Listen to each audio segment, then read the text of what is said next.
mbokk internet Ndemen TV mbokk yi ñu ngi leen di ziar di leen jox seen wàccuwaay di leen kontaane saa su ne di gis maanaam ni ngi leen ñuy toppee ci liggéey bi gis nañ abonnement yi gis nañ partage yi gis nañ commentaire yi gis lépp mbokk yi xew-xew dafa am lu xew Baol Production moo ñu woo kii di Assane Ndiaye 20 ans de Baol Production Assane Ndiaye moo woote dimanche 10 novembre bi 2024 ci arène nationale diggante kan ak kan ki nga xamante ni mooy Mbaye Gouy Gui bu jugee waa Bawol jug ak ki nga xamante ne mooy Moussa Ndoye doomu yaraax bi mbokk yi Baol Production daf ci toftal ay combat yu neex ndax boo gisee kii di Alpha 2 ak Caatu Jolof dañ fa war a jàkkaarloo Tapha Leer numéro 2 Caatu Bambilor kii nga xamante ni mooy balan bu ndaw bi doomu géejawaay bi xale bi nga xamante ni daa xew ci jamono war si tasante kii nga xamante ni mooy fils de Serigne Ndiaye waaye mbokk yi li ma leen di wax man sama combat mooy kii nga xamante ni mooy fils de Mbaye Gueye ak Soura Mbeur mbokk yi ñu taxaw tuuti seetlu foofu ci qualité yi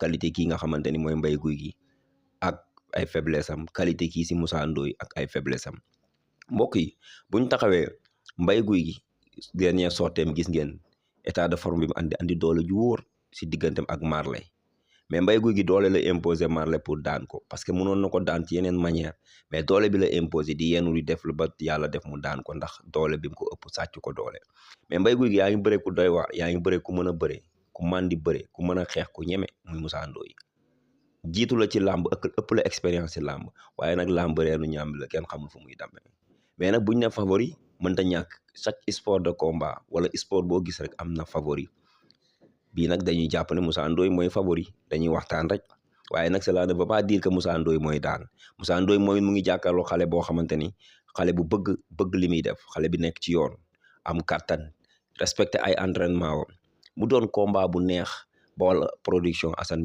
Ndiaye nekk na koo xamante ni mën nañ ne doyen la ci làmb ji parce que ba mu duggee ci làmb ji yàgg na tëgg na Assane Diouf tëgg Demba Diop Iba Mar waaw ba ñu ngi arène nationale muy tëgg ay bis yoo xamante ni mooy loolu fi mu toll ni Assane Ndiaye ci doyen yi la bokk internet Ndemen TV ñu ngi leen di jox dig daje dimanche 10 novembre 2024 si arène nationale ak Baol Production 20 ans de Baol Production ak Assane Ndiaye jaa ngeen jëf.